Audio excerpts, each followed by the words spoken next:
The untouchable True School Sports Empire proudly presents something the boxing game's been missing. Hey, what's going on? It's your boy BT, and I came here to talk some boxing with the thousands of True School Sports subscribers. Now, this is the official post-fight review for Filip Hrgovic versus Marko Radonjić, and it ends with really no drama.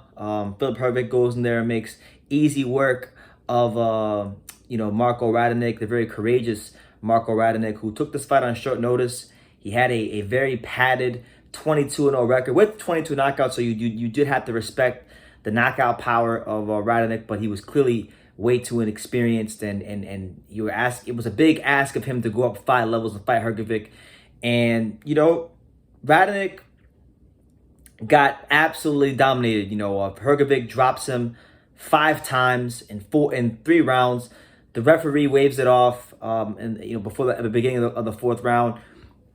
And credit to Radonjić. He definitely. I don't have a bad word to say about him, because any man who can get beat up and dropped 5 times and get up all 5 times and still have the kind of willingness to fight that he had, he definitely deserves a lot of respect, and does show some character from him. But for Hrgovic, was pretty much what you would expect. Good body shots from Hrgovic.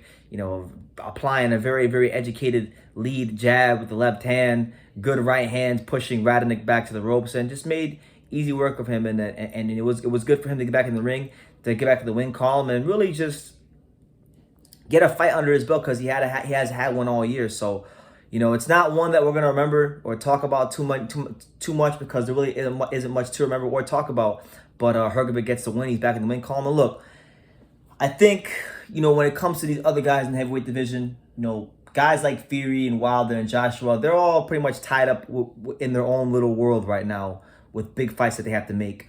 So I can't expect these guys to be calling out Filip Hrgovic when he's a very high-risk fighter, low reward at this moment in time. But that second, third tier of heavyweights, your Dillian Whites, your Martin Bacolis, Michael Hunters, guys like that. Listen, come 2022, it's put up or shut up. Y'all got to step to the plate and fight Hrgovic. Y'all have to stop ducking this man. This man has dispatched everyone he's fought, whether it be veteran fighters, tough journeymen, whatever the case may be. Every level of fighter that's been in the ring with Filip Hrgovic thus far has been beaten, and beaten soundly.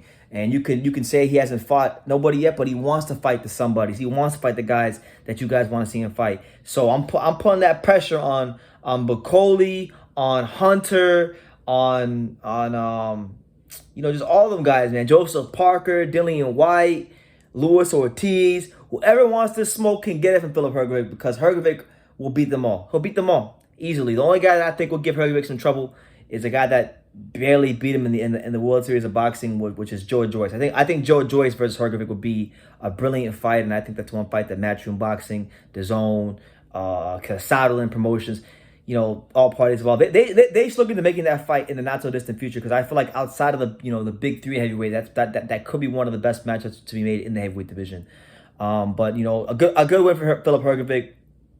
He got a chance to go on there and just be under the lights, be in front of the Croatian crowd, feel the energy of the Croatian crowd, and just be back doing what he's good at, what he's paid to do, which is knock motherfuckers out. Being El Animo, being that stone cold-blooded Croatian killer in the heavyweight division that he's paid to be. So, good win for him. Hopefully, now that he's got this fight out the way, 2022 we could have much better things and much better fortunes happen in the career of Hrgovic. But that's really my post-fight review. I don't have a whole lot for you guys. I just wanted to get my thoughts out there on this, because Radonjić came in there and he was getting hit, and he was dropping his hands and showboating and trying to make Hrgovic frustrated, but it wasn't working. It was to no avail. He kept throwing this long-winded straight left hand that kept missing.